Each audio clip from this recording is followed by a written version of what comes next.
Howdy, my name is Dillon Jones. Today I want to talk to you about how to make the most of your time as an undergraduate. And I kind of want to do this a little bit differently than most presentations. I don't want to give you just a huge list of resources that you could probably Google yourself. And I don't want to just tell you about all these great things, but not really help you see what you can feasibly do as an undergraduate. So first, let's just start off with who I am. So I'm a wildlife and fisheries sciences student. This is my last semester here at A&M, and in the past 4 years, I've really tried to make the most of it. So you can see on the PowerPoint that I've had a lot of work with animals. I've done a lot of radio telemetry, I've misnetted for bats, I've helped out with mammal surveys. Essentially, I've just been as involved as I possibly could. So what are we going to talk about today? What we're going to talk about is what you guys can do in 4 years, probably 5, and what can you really get done. So on the screen right now is a list of literally everything that I have done as an undergraduate here. It's pretty exhaustive. There's a few things that I just threw in there, but what's important is that these are all things that are attainable. They're not something that you have to be an elite for. And what I really, really, really want you to see is that you can still maintain a pretty good GPA.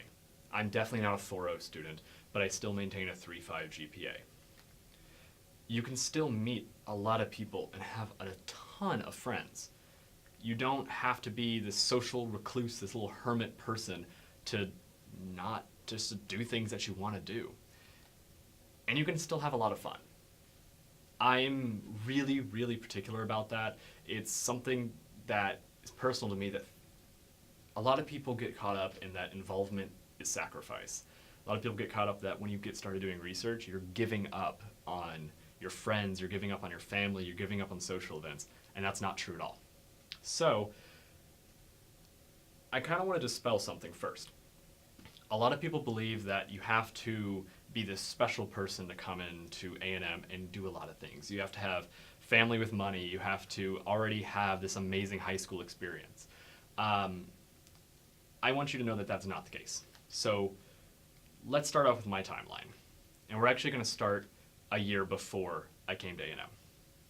So a year before I even applied, I dropped out of high school. I had to work, and unfortunately high school got in the way. So I dropped out and I homeschooled myself, which in the state of Texas is considered a private school. Then let's talk about a month before I came to A&M.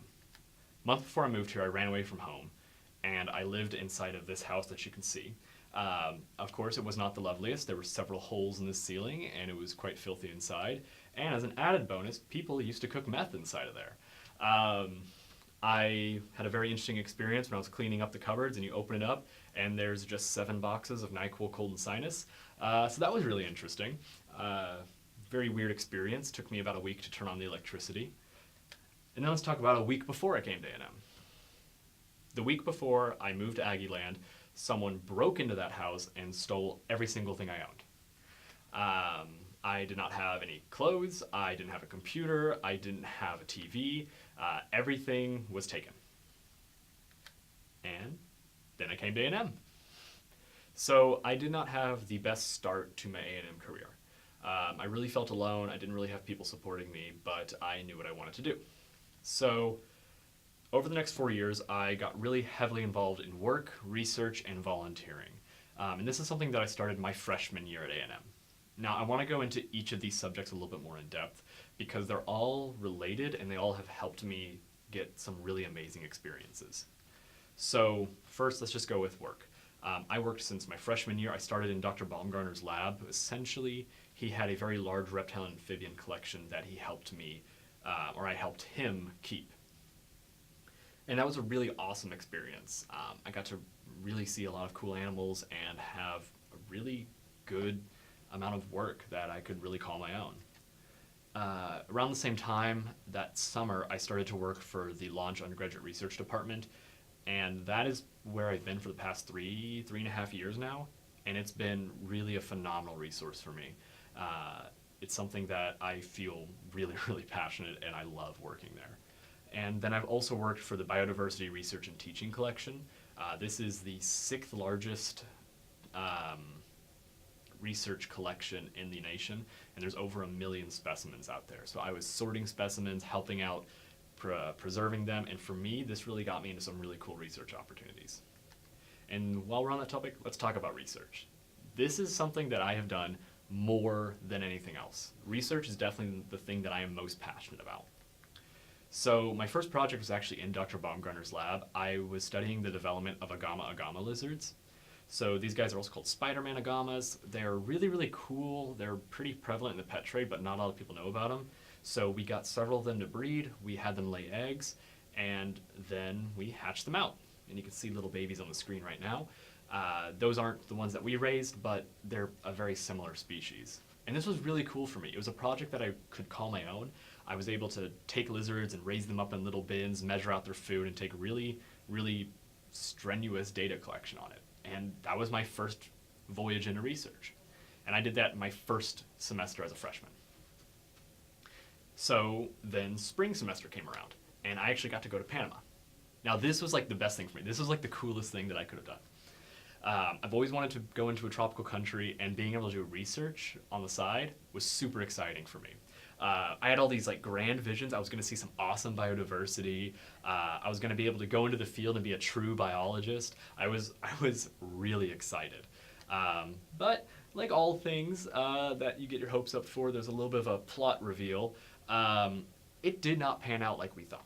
So this was the research station we were supposed to be staying at.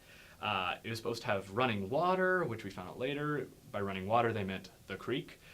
We were supposed to have electricity. It was electricity when they could borrow the generator from their neighbor. And we were supposed to have all of our meals provided for us. Well, it was also when they could beg their neighbor to cook for them. So essentially, we didn't actually stay at this station. Station used with air quotations. We didn't even see the station until about 3/4 of our way through the trip. So where we actually stayed was here. Now, this may look kind of nice, like a little bungalow. It's actually a bus stop. It really wasn't the best thing you could have imagined. This was our lovely, lovely kitchen. As you can tell, it did have 4 burners on the stove. We were really impressed by that. This was our storage area, washroom, and laundry facility. It was of course state of the art. The washing machine did spin on occasion, and these were our wonderful beds. Now this is something I want you to know. There are 2 beds here, and there were 3 of us. I was the undergraduate. So what that meant was I got to sleep in the attic. So those are just bare mattresses. They were covered in plastic for mold prevention. And I will say that one of the best things about this was I did have central air only because of the hole in the ceiling over there. So what were we doing there? We were actually trying to collect parasites from the mouths of snakes. That was the main project that we were there. And on the screen, you can see the one snake that we found. So we grabbed him, we picked him up. We said, "We don't know what you are." And we released him because we thought, hey, this guy could be really venomous and he could kill us. So we released him. Turned out, yeah, he was venomous. He could have really hurt us. And then for 10 more days, we didn't see a single snake, which is really, really weird. So about halfway through, we decided to, hey, maybe we can still get something out of this trip. There was this beautiful waterfall behind us with these beautiful glass frogs, and we thought, hey, maybe we'll set up a game camera. Maybe we'll actually catch something there, like a cat or a really cool mammal, something like that. We didn't. What we ended up catching were people swimming by the waterfall naked. It really wasn't what we expected, but, well, we deleted the pictures, obviously, and we kind of went on our way. So that experience didn't really pan out the best way possible, but I really enjoyed it. So that next summer, we actually went out to Big Bend National Park. There was a joint biology and geology field trip, and Big Bend quickly became one of my favorite places to be. Some of the biodiversity I've seen out there has been extremely astounding, and it's gotten me some really awesome just research, like boots on the ground in the field research. After that, I stopped working for Dr. Baumgartner, and I started trying to find my own research projects. So one thing I actually did was I course contracted, which essentially means I get to take a course underneath a professor with a little bit of an extra assignment. That's typically how it works. So I was taking history of rock and roll, because why not? And the professor I was talking to was actually really, really into animals like I was. So we figured out, hey, why don't we try and combine my passion for music and my passion for animals into something? And we actually developed a paper on how human music and animal communication has these really cool and distinct overlaps. And the best thing about that was I actually got that published in Explorations. This was my first publication, my real publication into an academic journal. And for me, it was really, really astounding that, hey, the research that I'm doing actually has an impact and actually gets to be seen by other people. It was a really weird experience having just random people come up to me saying, hey, I read your article and I really enjoyed it. It was, for me, something that really kind of kickstarted my drive for research. And so from there, it got kind of loose. I didn't really find a good project to hop on. The one with Dr. Katari with the animal and music stuff, it just couldn't go any farther, so we just went on our own ways. But I did do a few random projects. Through the BRTC, I actually studied and analyzed the calls of an endangered species of toad. Essentially, I drove around for a few hours every single weekend and replaced SD cards, came back to the lab, and listened to audio files on repeat for hours and hours and hours and hours, listening for frog calls. And that was like really interesting. It was kind of monotonous, but it was really interesting. I did a lot of just kind of random projects helping out people. We have a field herpetology course that I got to have some really cool experiences with, seine netting for turtles, digging up gopher hills, looking for herps. It was a lot of fun for me. And then for about a year, I also helped out at the BRTC sorting fish. They had a really massive research project that required sorting about 55,000 fish. So it wasn't one, it wasn't three, and it definitely wasn't 5 fish. It was seriously 55,000 fish. It's not something that I really recommend anyone doing. It is very monotonous and very labor intensive, and at the end of the day, it just made me very sad. So from there, that's where I feel like my research got to be really, really awesome. So I applied for 2 programs at the same time, the Undergraduate Research Scholars Program and the Applied Biodiversity Conservation Research Scholars Program. And both of those enabled me to get a little bit of funding and also write out a thesis. So the project I was working on for both of them was looking at this urban nature sanctuary in the heart of Western Houston. It's a little 18-acre patch of land surrounded by McMansions, but there was an astounding amount of reptile and amphibian diversity out there. So I compared that with citizen science data, essentially people going out, taking pictures of a snake or a frog and saying, hey, I found this. And you can see on the screen there's 2 heat maps. Those are actually, the one on the left is my survey data, and the one on the right is the iNaturalist data. And they were really, really similar.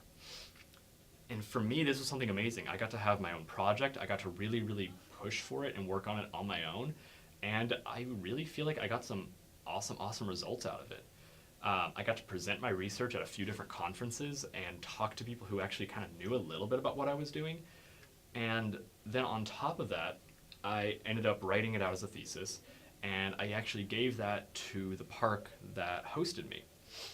And what was really cool is a few weeks ago, they contacted me saying, hey, they read my report, they read the management recommendations, and they're actually going to be building a couple tree frog ponds based on the recommendations I made. There were no tree frogs in this park before, and they realized that it was a really important part of their biodiversity. So what I got out of that is that my research actually had real world effects. There's stuff that I can actually go out to and see, I caused this, I made that change. And that was probably one of the most impactful things for me as a researcher, just actually seeing that my stuff is not going out into the void and never to be heard of again. So one of the great things about those programs that I mentioned is that they did give me funding. So the Conservation Scholars Program, they actually gave me $1,000 to do research during the year and then $4,000 for a summer internship. And to me, that was super awesome. I got to have my research on someone else's dime, and I got to travel on someone else's dime. So I opted to go to Belize. It's a tiny little country, pretty much like the size of East Texas, and I got to go to the Toucan Ridge Ecology and Education Society. So this is an amazing field research station in central Belize, right in the Mayan Mountains. It's 200 acres of private land mixed with a stupid amount of private protected land right behind it. And I was there for 3 months. I spent 3 months in a foreign country doing wildlife research, and I did a lot of it. So I got the fortunate pleasure of running my own projects, starting new ones, and also being able to write up a few different things that I found really interesting. I got to learn some really cool things about the culture. I got to play with a machete and cut open pineapples, which was so much fun. And along with that, I got to do some really cool experiences. Um, you can see on the slideshow that I actually had to do something really unique in that I had to build a zipline system to go over the river. The river floods pretty heavily and we're tracking turtles, so we actually built a zip line to travel over it. And for me, that's like forever on my resume as I built a zip line to track turtles over a flooded river. I'm never gonna forget that. And then while I was there, I did a few other projects. I looked at the diet of several species of frogs and analyzed all their gut contents underneath a stereo microscope. I got to do a lot of bat netting. I got to catch a lot of really cool snakes. There were a lot of camera traps, and we picked up all big five cats, jaguars, jaguarundis, ocelots, pumas, and maragais, and also a few other crazy mammals that were out there. And I had a lot of fun while I was there. So that's kind of the highlights of my research career. I've had a few smattering of projects here and there. But what I want to talk about is volunteering. And volunteering is something that's really, really important to me. And it can take many, many shapes. So I think the one that most people think of is student organizations. And I joined student organizations my first year, and it's something that I do not regret in the slightest. I ended up becoming president of 2 of them. At one point, 2 of them at the same time. Very stressful. Kind of worth it, but stressful at the same time. And I got to have a lot of really cool experiences. I got to travel with them. I got to go on some really cool adventures, go behind the scenes at a few places. And I got to really meet a lot of cool professors, cool professionals who are doing stuff in my field. I also got really involved. I did Big Event every single year. I volunteered at a couple stream cleans and a few community service projects. And for me, they're just really rewarding, but also really fun. I volunteered with a local wildlife education organization and got to learn how to handle raptors as well as talk to the public. I started a business. We started a board game company about wildlife and ecology. I also got to travel a lot. I didn't just stay in my room with my computer typing away at things. I actually got to go out and just go out for fun. And with that, I had a stupid amount of fun. I met a lot of really fun people. I got to do a lot of really cool things, and my time here was made so much more rewarding by those things that I did. So what am I trying to sum up here? What I'm really trying to get at is that being involved is not a sacrifice. It's not something that if you start volunteering, start doing research, start doing work, that you're going to be giving up. Involvement is never going to hold you back. It's not going to tank your GPA. It's not going to make you be antisocial and have no friends. Involvement is something that adds to your experience, never takes away. And that you really should get started today. There is no reason to not get started. There's no reason to say, I'm only a freshman, no one will take me. People will. You just need to show them that you are capable and that you want to help them. So how do you get started? This is like the biggest question. This is what gets everyone super scared about. And really getting started is a little bit easier than you think. So I have 5 steps that I want to talk to you about how to get started. So step 1, just get involved. I don't care with what, just get involved with something that you will enjoy. I'm a wildlife major. I deal with animals a whole lot. I've also joined the music society that we have on campus. I joined the improv society, and I had some really cool experiences because of that. What I'm getting at is that it's really, really easy to kind of get stuck in this, I don't know what I want to do with my life. I don't know what's going on, so I don't even know where to start. I just say, like, if you like animals, well, join an animal organization. If you have ideas about traveling, join an organization that travels. If you like mountain climbing, join an organization that does mountain climbing. If you really like reading short stories, join an organization that is dedicated to short stories. Just do something that you like to do. And the best thing about that is, I think with that, you will actually discover what it is you want to do. There are some ways to find these organizations, these other opportunities. So StuAct Online is really, really awesome. It has a list of all the student organizations on campus. There's over 1,000 at this point. So if you think there's none for you, you're wrong. There is also the Launch Undergraduate Research page, where we have a database of undergraduate research opportunities that we update regularly and host a lot of events that help students get involved specifically in undergraduate research. And then there is one more tool that is probably the most powerful tool out there: Google. I got my first internship by Googling it and finding it on internships.com. All of you know how to Google. It's really easy. I'm serious. If you just type in your interest plus TAMU or your interest plus College Station and internship, you'll find it almost every single time. It's really, really hard. It's really, really easy to think that there's so much stuff out there, I don't even know what to do.